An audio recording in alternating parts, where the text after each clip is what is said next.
what are we doing at OJO and why are we leaning into this so heavily? And so what we're doing is we're connecting agents to potential sellers that we meet on Movoto.com that are looking to receive a cash offer on their property.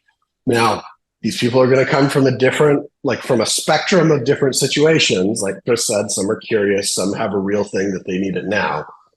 The most effective way to deliver value to these consumers is to provide them with options that align with their needs.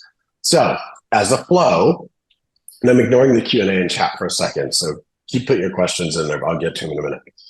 We're going to meet the consumer on our search portal, Movoto.com. We will call them and we'll verify that they're looking to sell prior to making the introduction. We're then going to introduce you to them via some will be live transfers, some will be non-live transfers. And if they are interested in a cash offer, you will know from the lead screen when you win that lead, okay? Once you connect to the seller, that's your opportunity to set an appointment, see the property, and review the options. The OJO concierge will still support you after the introduction is made, just like they do on everything else. So what you see here is these are kind of the different flows. We have cash offer forms on all the properties on on Movoto.com now. So whether the property is live on the MLS or they've claimed their home that they're telling us they own it, somebody can request a cash offer for their property. They'll put in the address. And then we've created a number of landing pages across our digital properties around cash offers where people can fill that out to get an offer.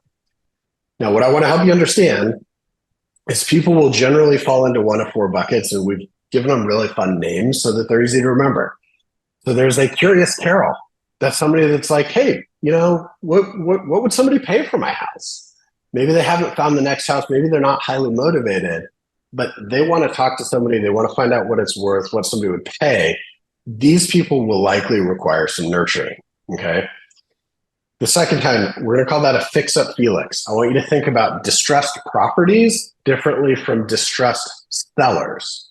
Fix-up Felix, this is a distressed property. This is a home that needs a lot of work. This is going to probably be best served either through a partnership with Thumbtack, Curbio, like a fix and list, or through just working directly with an investor that does a lot of fix and flip. Next up is Hurry Up Harry. This is a sale-ready property, but a distressed seller. So maybe they've already found their next house and they have a limited window of time to close. Maybe they're up against a foreclosure. Maybe they need cash for something else. This is somebody that the property is sale-ready. It could go to the market, but the seller has something that is causing them to need cash now. Those are your great candidates for those cash plus scenarios, okay? And then there's traditional Tracy. Traditional Tracy is your average seller that is going to look at all these different options. They're going to weigh them out. And they're going to realize, hey, yeah, it's not the most convenient. Yes, I have to show the house. Yes, it's going to take 30 to 90 days to close. But ultimately, I get the most money by putting it in the MLS. The majority of your consumers that you meet will end up being traditional Tracy's. But the key is you need to be able to help them understand the entire range of options and help them make the decision that is the right one for them.